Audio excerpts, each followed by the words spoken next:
Hello, Brad here again with another fragrance review and another sample from Acqua de Parma's Blue Mediterraneo line. This one is Mirto di Panarea.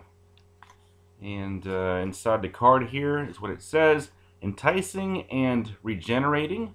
Combines the aromatic warmth of myrtle with lively marine and citrus accents and bright notes of rose and jasmine.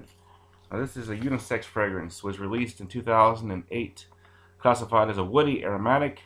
Top notes: myrtle, lemon, orange, and basil. Middle notes: jasmine, rose, and green lilac.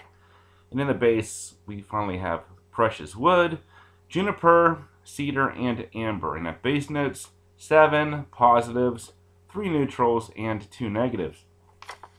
So I've worn this one twice at work. Today and yesterday, and I think it's a pretty good fragrance. I do think this is probably the most floral of the Blue Mediterraneo fragrances that I've tried so far. As you can see, we have jasmine, rose, and lilac.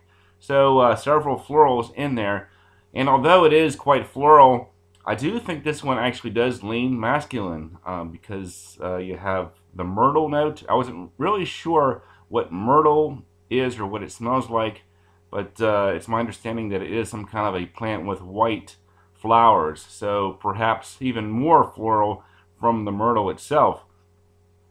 But in addition to the florals, you get a little bit of an herb, a feel from the basil, and also some spiciness as well. I'm not sure exactly where that's coming from. Perhaps the myrtle itself has a spicy feel to it, and almost has like a ginger slash cardamom kind of a spiciness to it as well. So for that reason, I think it does kind of lean masculine and also the lemon kind of infuses itself throughout the fragrance as well. So a lemony, floral, spicy, herbal fragrance with an aquatic feel as well. And it kind of reminded me a little bit of some of these floral aquatics that I've tried in the past. I think if you like Bulgari's Aquamarine, Dolce & Gabbana's Light Blue, and Bond No. 9's Wall Street, this might be right up your alley.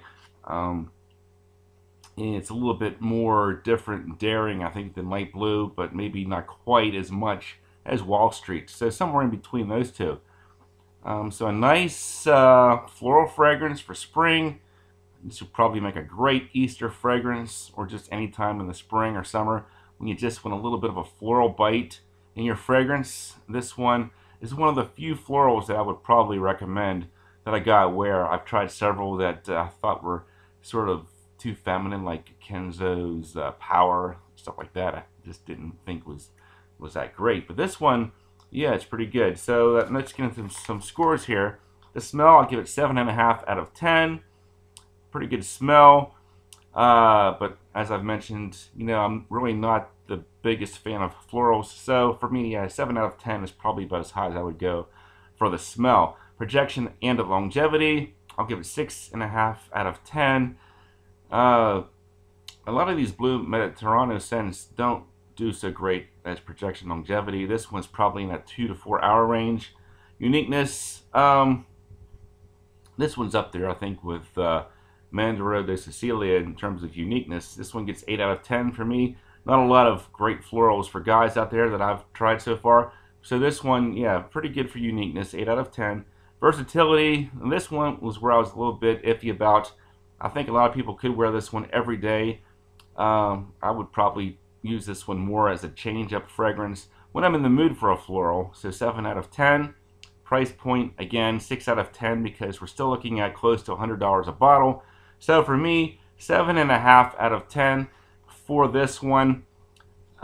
Basically, kind of a tie between this one and Bergamotto de, whatever that one was, the one I tried before, the Bergamotto one. I don't think I like the smell quite as much, but it was, a pleasant surprise in terms of being different and unique. So thanks for watching, and I'll talk to you guys later.